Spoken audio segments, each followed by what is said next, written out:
स्वागत है दोस्तों आपका अपने YouTube channel all type content में। आज के इस वीडियो में हम एक ऐसे टॉपिक पर बात करने जा रहे हैं जो सिर्फ इम्पोर्टेंट नहीं बल्कि बहुत ज्ञानवर्धक है। हाँ।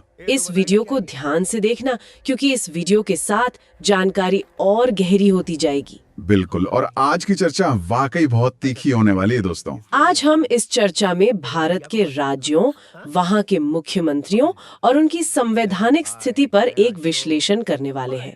देखिए, देश का प्रशासन और शासन एक ठोस संवैधानिक परंपरा के आधार पर ही चलता है। एक नियमित व्यवस्था है जिसे रुको, क्या मजाक कर रही हैं आप? आप अभी भी सिर्फ कागजों और पुराने नियमों की बात कर रही हैं। कागज? मैं भारत के संविधान की बात कर रही हूँ जिससे देश चल रहा है। मेरा मतलब है कि आप सिर्फ एक बोरिंग एकेडमिक लिस्ट और अनुच्छेदों के गुणगान में उलझी हुई हैं। जमीनी हकीकत को देखिए। आज हम जो डेटा और राज्यों का विश्लेषण यहाँ पेश करने वाले हैं वो कंट्रोल और पावर की बेहद तीखी लड़ाई है जिसे आज के समय में समझना जरूरी है। लड़ाई? आप हर चीज को एक पॉलिटिकल थ्रिलर की तरह क्यों देखते हैं? देश कानून और नियमों से एकजुट रहता है। अगर हम संवैधानिक टकराव या स्ट्रक्चर की बात करें तो गवर्नर यानी राज्यपाल ही राज्य का संवैधानिक प्रमुख होता है। संवैधानिक प्रमुख, सही शब्द चुना आपने। जी हाँ, ये एक बदल ना सकने वाली सच्चाई है।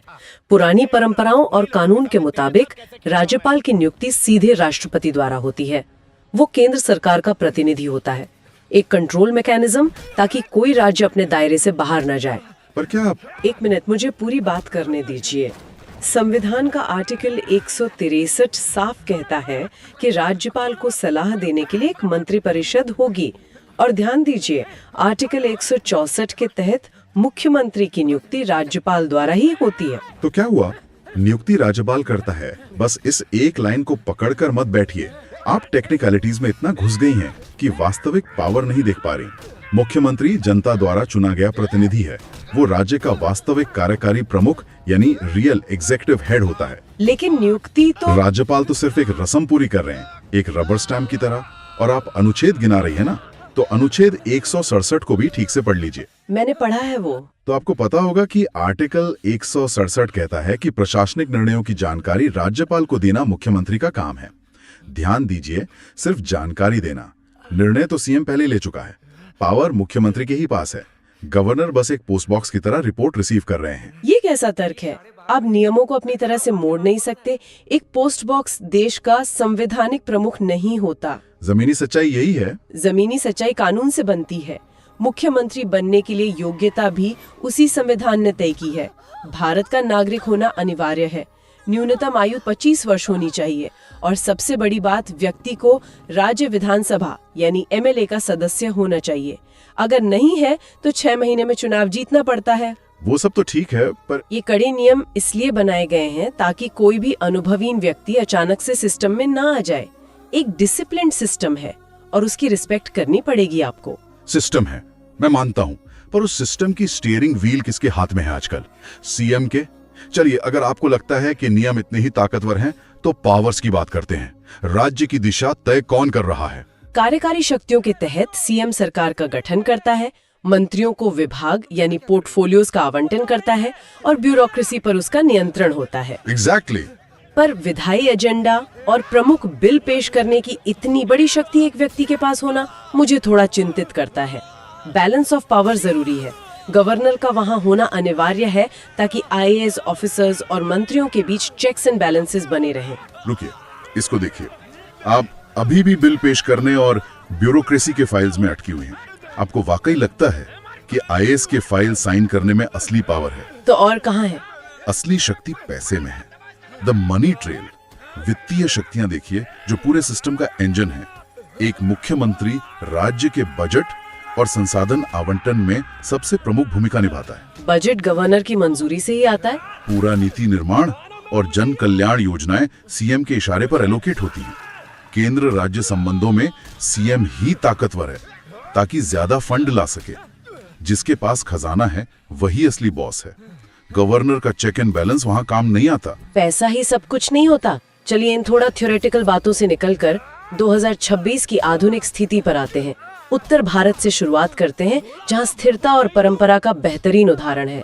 चलिए देखते हैं आपकी स्थिरता। उत्तर प्रदेश में योगी आदित्यनाथ हैं बीजेपी से, पंजाब में भगवंत मान है आप से, हिमाचल प्रदेश में सुखविंदर सिंह सुक्खू हैं आईएनसी से, उत्तराखंड में पुष्कर सिंह धामी हैं बीजेपी से, और उसके बाद हरियाणा में नयाब सिंह सैनी। टॉप।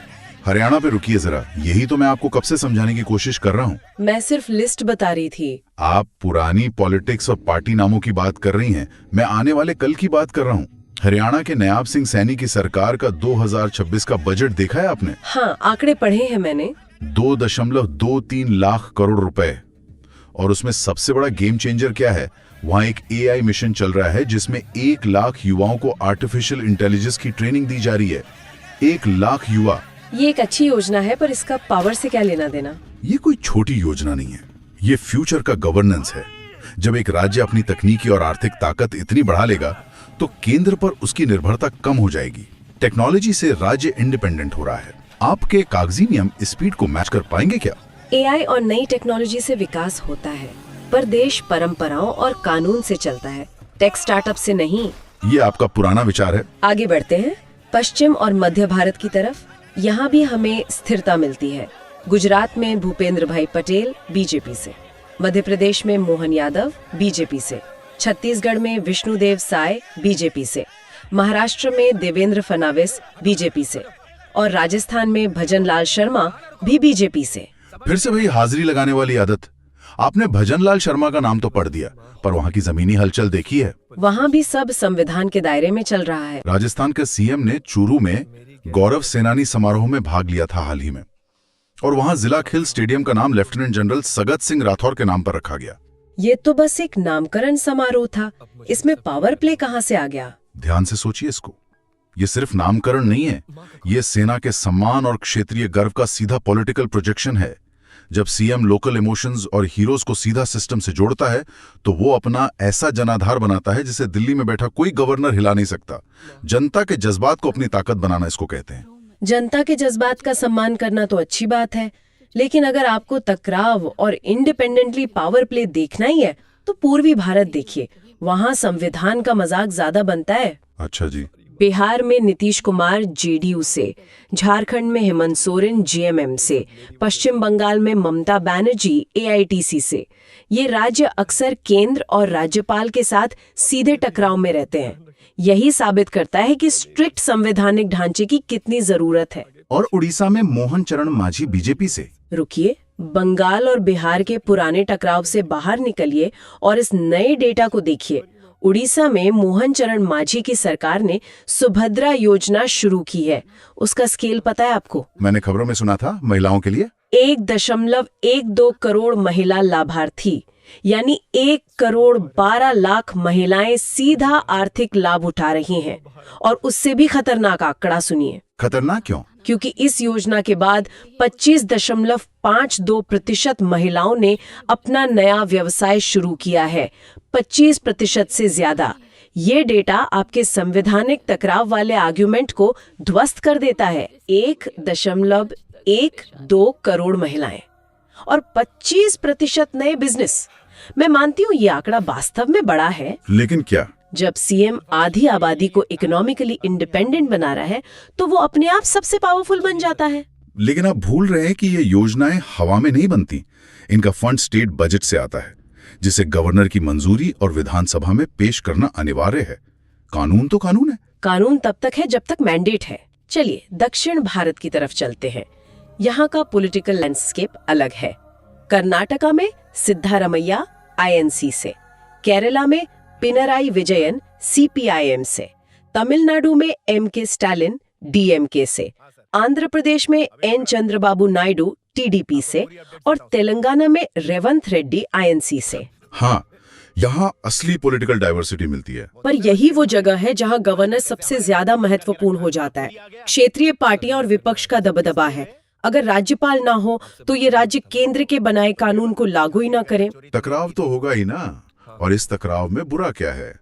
ये राज्य देश को सबसे ज्यादा टैक्स दे रहे हैं, अपने रिसोर्सेज खुद बना रहे हैं, तो वो दिल्ली के इशारों पर क्यों नाचेंगे? ये डाइवर्सिटी और पुशबैक ही तो असली लोकतंत्र है। तो क्या देश को अलग अलग दिशाओं में भटकने दिया जाए? राष्ट्रीय सुरक्षा और एकता के लिए पूर्वोत्तर भारत की स्थिति सबसे अहम है। वहाँ केंद्र की भूमिका अनिवार्य है। देखते हैं वहाँ आपका संविधान क्या कर रहा है। असम में हिमंता बिस्वा शर्मा बीजेपी, अरुणाचल प्रदेश में पेमा खांडू बीजेपी, नागालैंड में नेइफ्यू रियो एनडीपीपी, सिक्किम में प्रेम सिंह तमांग एसकेएम, मिजोरम में लालदू होमा जेडपीएम, मेघालय में कॉनरेड संगमा एनपीपी, त्रिपुरा में मानिक साहा बीजेपी। और मणिपुर के बारे में क्या कहेंगी आप? मैं वहीं आ रही थी। 2026 में मणिपुर में राष्ट्रपति शासन की समाप्ति हुई है और अब वहां युमनाम खेमचंद सिंह बीजेपी से नए सीएम बने हैं। देखिए, जब स्थिति बिगड़ती है तो संविधान और प्रेसिडेंट्स रूल ही स्थिति को संभालता है। ये सीधी जीत है संविधान की। क्या बात कर रही हैं आप? आप इसे सिर्फ संविधान की जीत बता रही हैं। आप वहाँ की नई कॉम्प्लेक्सिटी को बिल्कुल नजरअंदाज कर रही हैं। मैंने डेटा के आधार पर कहा है। मणिपुर की गहराई में जाइए। प्रेसिडेंट्स रूल से स्टेबिलिटी नहीं आई। वहाँ जो इंक्लूसिव गवर्नेंस यानी समावेशी शासन का मास्टर स्ट्रोक लाया गया है उससे आई है। मास्टर स्ट्रोक कैसा? सिर्फ युमनाम खेमचंद सिंह सीएम नहीं बने हैं, वहाँ पहली महिला और कुकीजो समुदाय से डेप्यूटी सीएम निमचा किपजिन को बनाया गया है और पावर बैलेंस करने के लिए नागा समुदाय से एक और डेप्यूटी सीएम लुआसी डीको को नियुक्त किया गया है। ये तो राजनीतिक समीकरण है। ये पावर बैलेंसिंग का सबसे कॉम्प्लेक्स और खतरनाक प्रयोग है। कागजी किताबों ने शांति नहीं लाई, बल्कि इस जमीनी पावर शेयरिंग ने और सामाजिक प्रतिनिधित्व ने स्टेबिलिटी दी है। लेकिन ये पावर शेयरिंग भी तो संवैधानिक ढांचे के भीतर ही आती है। डेप्यूटी सीएम की पोस्ट भी तो सिस्टम का हिस्सा है। आप मानेंगी नहीं? बिल्कुल नहीं मानूंगी।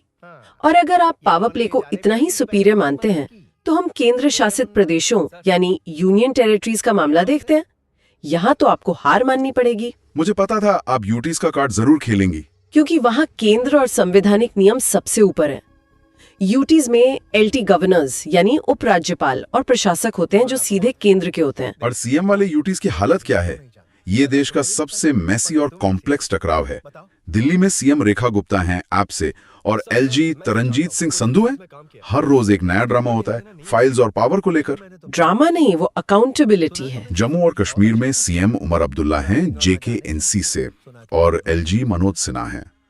पुदुचेरी में सीएम एन रंगस्वामी एआईएनआरसी से और एलजी के कैलाशनाथन।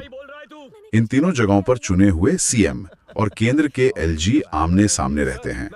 प्रशासन पैरालाइज हो जाता है। वो प्रशासन पैरालाइज नहीं होता, वो चेक एंड बैलेंस है। दिल्ली देश की राजधानी है और जेएनके बॉर्डर यूटी है। उन्हें किसी अकेले सीएम पर नहीं छोड़ा जा सकता। और जहाँ सीएम नहीं है वहाँ देखिए। जहाँ आवाज ही नहीं वहाँ क्या देखना? अंडमान और निकोबार में एलजी एडमिरल डीके जोशी हैं। लद्दाख में एलजी विनय कुमार सक्सेना है। और जहाँ प्रशासक हैं जैसे चंडीगढ़ में गुलाब चंद कटारिया, दादरा और नगर हवेली और दमन और दीव में प्रफुल्ल पटेल और लक्षद्वीप में भी प्रफुल्ल पटेल। वहाँ कितनी शांति से विकास हो रहा है बिना किसी पावर स्ट्रगल के। शांति तो श्मशान में भी होती है। जब आम जनता का चुनाव हुआ सीएम ही नहीं होगा, सवाल पूछने वाला कोई नहीं होगा, तो टकराव कहाँ से होगा? इसे विकास नहीं कंट्रोल कहते हैं। आप हर बात में व्यंग ढूंढते हैं। चलिए इन लंबी डिबेट से थोड़ा आगे बढ़ते हैं। हमारी इस चर्चा का एक आखिरी मुकाबला करते हैं, एक रैपिड रिवीजन प्रमुख रिकॉर्ड्स का जो इतिहास और भविष्य को जोड़ने में अहम है। मैं हमेशा तैयार हूँ। मेरे पास सिर्फ डेटा नहीं बल्कि जमीनी सच्चाई है। पूछिए। देखते हैं आप कितना जानते हैं। सबसे लंबा कार्यकाल किस मुख्यमंत्री का रहा है? मैं मानती हूँ कि बिना नियम और अनुशासन के कोई इतने दिन टिक नहीं सकता। ये तो बच्चों वाला सवाल है। सिक्किम के पवन कुमार चामलिंग, जिनका कार्यकाल 24 साल से भी ज्यादा करा है, लेकिन उन्होंने राज्य को इकोनॉमिकली आगे बढ़ाया, सिर्फ नियम नहीं पढ़े। नेक्स्ट पूछे। सबसे उम्रदराज और सबसे युवा मुख्यमंत्री कौन है इस वक्त? अनुभव हमेशा नएपन पर भारी पड़ता है। केरला के पिनराई विजयन सबसे उम्रदराज हैं, 80 साल के। और दूसरी तरफ अरुणाचल प्रदेश के पेमा खांडू सबसे युवा हैं, सिर्फ 37 साल के। जनता पुराने मोल्ड को तोड़ रही है।